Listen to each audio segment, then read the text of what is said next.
J'avais prévu, avec Sonia, on avait projeté 18 mois, donc, ou 20 mois, je ne sais plus. Ça en a duré 49, donc là encore, c'était qui tout double. C'était plus long parce que c'était plus compliqué et depuis le premier jour, on nous disait Ah, Tsimeti. Faire le tour de Madagascar, ah, Tsimeti. Tsimeti, ça veut dire impossible. Ça n'est pas possible. Donc à Mada, c'est pareil. Tous les jours, on nous disait que c'était impossible. Et il a fallu prouver que, bah, à force de volonté, de se prendre des baffes dans la gueule et de d'inventer des trucs, c'était possible. Voilà, faire flotter une charrette et lui mettre une voile. En effet, c'était pas prévu. Voilà, ça a été la charrette Transformers qui nous a permis de traverser des fleuves larges comme l'Amazone, en faisant nager les zébus, tracter la charrette par des pirogues.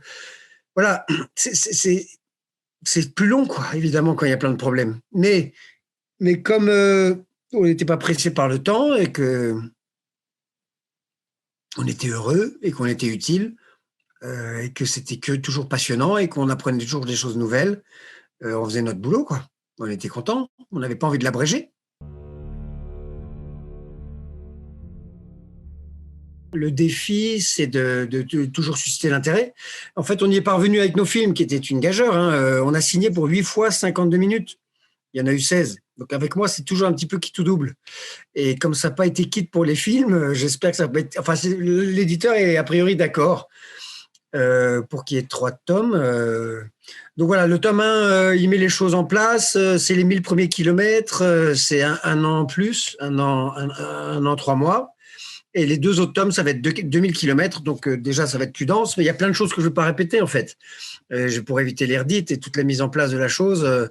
Voilà, donc là, j'y suis, page 140, je suis au sud du pays Mahafal, je rentre en pays en Tandrouille avec des malgaches incroyables, avec des lances, des toges Maasai, des rituels. C'est des gens qui sont redoutés de tous et qui se sont avérés être les plus accueillants, les plus gentils et les plus drôles surtout. Ouais, le pays en Tandrouille. En Tandrouille, ça veut dire le peuple des épines. Ils vivent au milieu des cactus et des didieracées, des espèces de plantes de science-fiction qui n'existent que là sur Terre, puisque elles sont endémiques. Et donc, c'est assez surréel, le pays en tandrouille. Et on y a été très heureux. Je me définis pas comme nomade, je suis plutôt enraciné, sédentaire, mais quand je pars, je pars. Et, et je reviens pas vite. Voilà, je voyage pas 3 mois, je voyage pas 6 mois. Là, c'est combien de fois? C'est 4 fois 6 mois, oui. Ouais, c'est long. On voulait pas que nos enfants soient culturellement trop isolés. On n'allait pas alors quand même les contraindre d'apprendre le chinois ou une langue bizarre.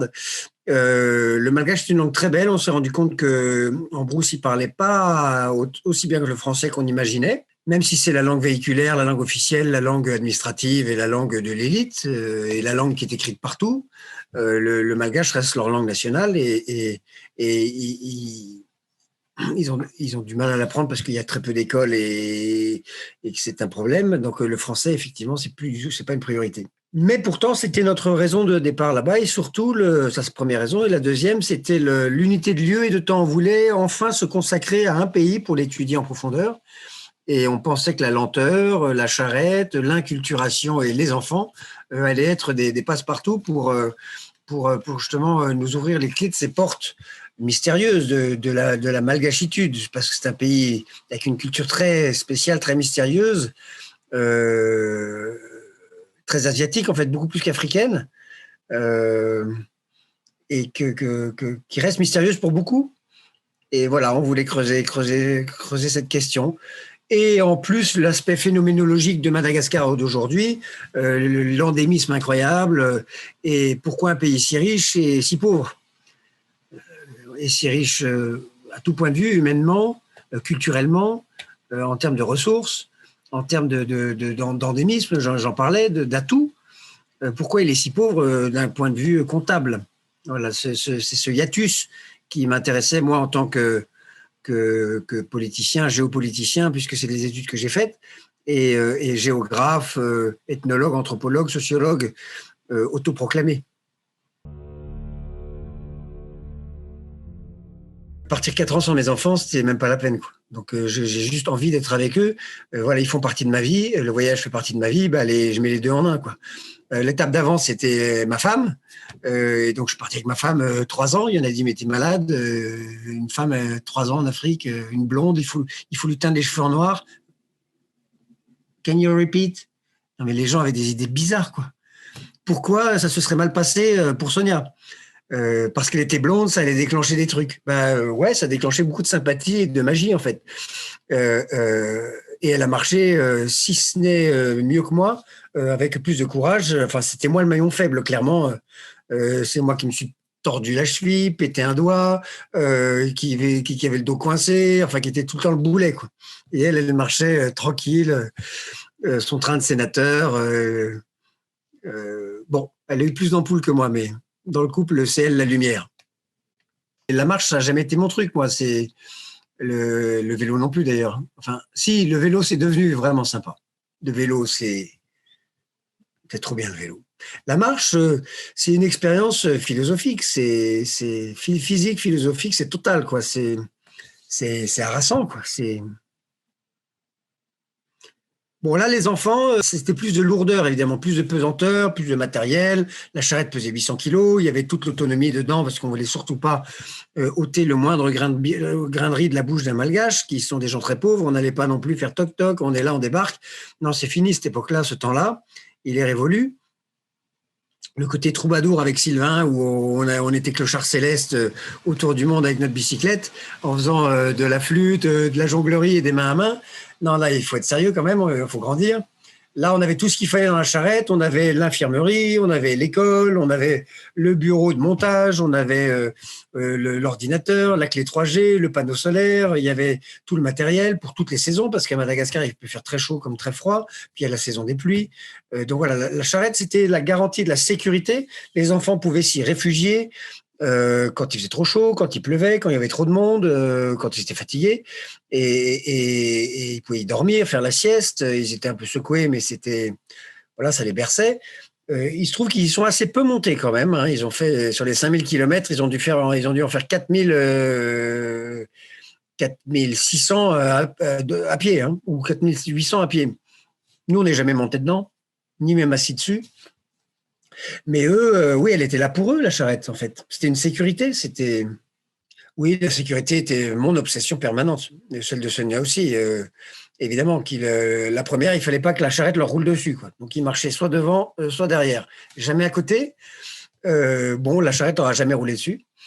Deuxième angoisse, que les zébus ne les encornent pas. Un coup de zébu qui chasse une mouche et craque, le gamin est soit trépané, soit énucléé, quoi. Ça va vite. Donc, on a coupé les cornes des zébus, les pointes.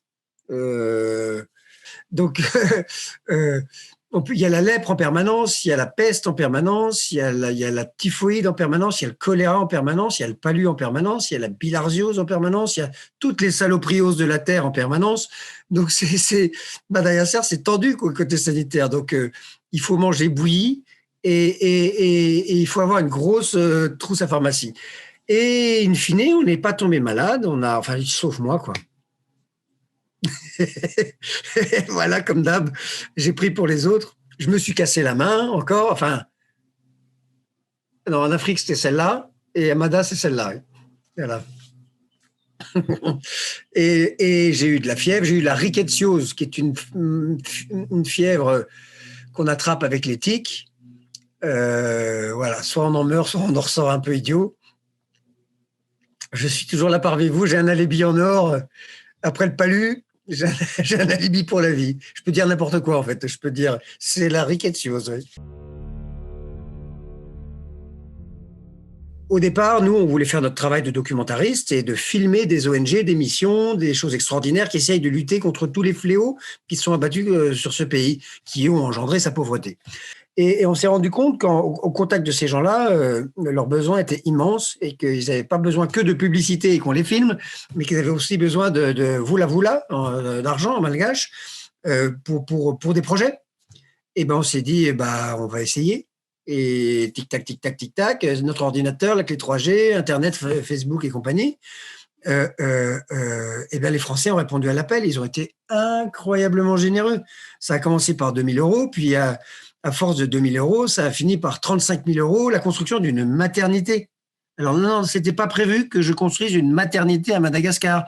Et non, mais in fine, c'est ce qu'on a fait avec notre charrette. Et les 35 000 euros, ils ne sont pas sortis de ma poche. Ils sont sortis de la poche de Français généreux, de Malgaches de France solidaires, qui ont contribué parce qu'on était crédibles, parce que ce qu'on disait qu'on allait faire, ben on le faisait. C'était fait 2 mois plus tard, et puis on montrait, après on faisait un film dessus.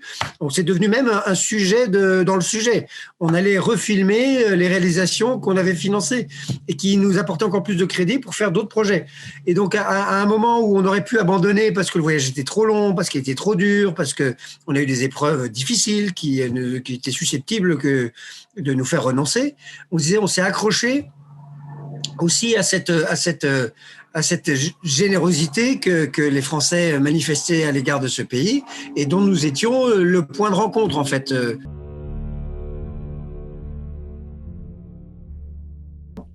Ça commence par des hautes terres, des hauts plateaux, de latérite qui sont moutonnés comme ça, ondulés, de l'herbe à l'infini, mais latérisés, c'est-à-dire avec des crevasses, des lavaques, qui sont le fruit de l'érosion à cause du lessivage des sols et de la suppression du couvert forestier. Bon, ça c'est à la fois très beau et très triste parce que c'est de la terre qui s'en va, c'est brûlé chaque année et c'est une des causes de la pauvreté de ce pays. Après, il y a les côtes, sur les côtes, et on descend plus bas, il y a plus d'eau. C'est plus humide, il y a des forêts. Il en reste quelques petits vestiges, des isolats à préserver d'urgence. La plupart sont déjà des parcs, d'ailleurs, financés par le monde entier pour essayer de protéger tout ça, mais qui sont sous une pression démographique et de prédation locale de gens pauvres qui vont charbonner et se servir dans la forêt comme ils ont toujours fait.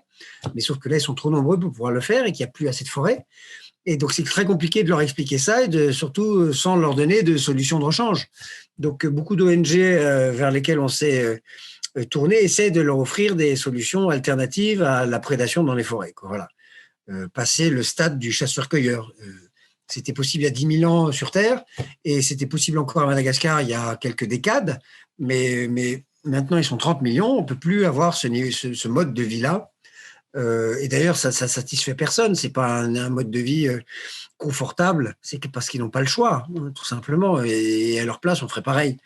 Donc, il ne s'agit pas de les juger. Il s'agit de juger un état de fait qui est dramatique à la fois pour les hommes et pour la nature. Quand l'homme souffre, la nature souffre au centuple. Voilà. Et comme l'homme souffre à Madagascar, la nature souffre d'autant plus.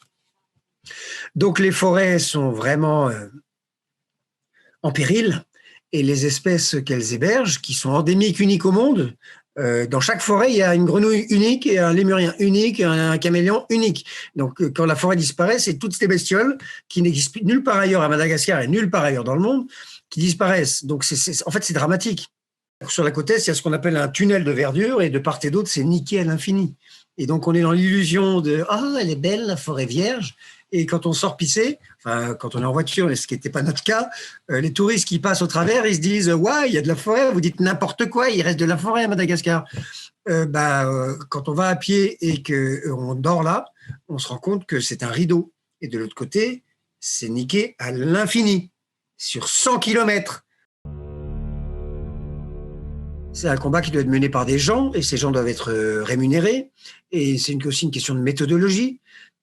Et cette méthodologie, elle passe par la compréhension du fait culturel.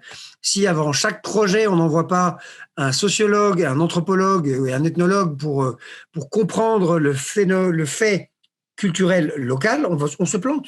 Et donc, à Madagascar, quand vous arrivez avec un projet, déjà, c'est ôter le pain de la bouche de quelqu'un. Vous voulez protéger une forêt, vous ôtez le pain de la bouche de tous les gens qui vivent de cette forêt. Donc, si vous n'avez pas prévu une solution de remplacement, ils vont mettre le feu à la forêt pour se venger. Donc, vous allez détruire la forêt en voulant la protéger. Il faut comprendre que même les poubelles à Madagascar, c'est une ressource. Si vous voulez régler le problème des déchets à Madagascar, vous allez avoir énormément de gens contre vous pour lesquels c'est une ressource. Donc, si vous n'accompagnez pas cette transition et ce changement, vous allez vous planter. Donc ça, c'est ce qu'on a appris, nous, pendant 4 ans. J'ai une bonne nouvelle à vous annoncer, c'est que toute la série documentaire va être rediffusée enfin sur France 5 à la rentrée. Il n'y a pas de projet, il n'y a pas de voyage en tête. Il n'y a qu'une réalité, c'est finir ces livres et venir vous en parler dans les divers festivals et salons et conférences qu'on pourra faire quand le monde se rouvrira. Et retourner à Madagascar aussi. On a 3 projets de retour à Madagascar avec notre charrette, nos zébus et nos gars. Nos 2 coéquipiers, Revel et Jérôme, on a envie de les faire bosser. Là, on les soutient toujours, on leur envoie de l'argent parce que la vie est très dure pour eux. Sans touristes, il n'y a plus de touristes à Madagascar, c'est dramatique. Et pour 30% de la population qui en vivait, c'est catastrophique. Et donc, on aspire à pouvoir y retourner, marcher peut-être avec vous, tous ceux qui voudront, marcher 10 jours avec notre charrette que vous avez vue à la télévision dont vous aurez vu les péripéties dans le livre, lu les péripéties dans le livre. Eh ben, Fanantenan, notre charrette vous attend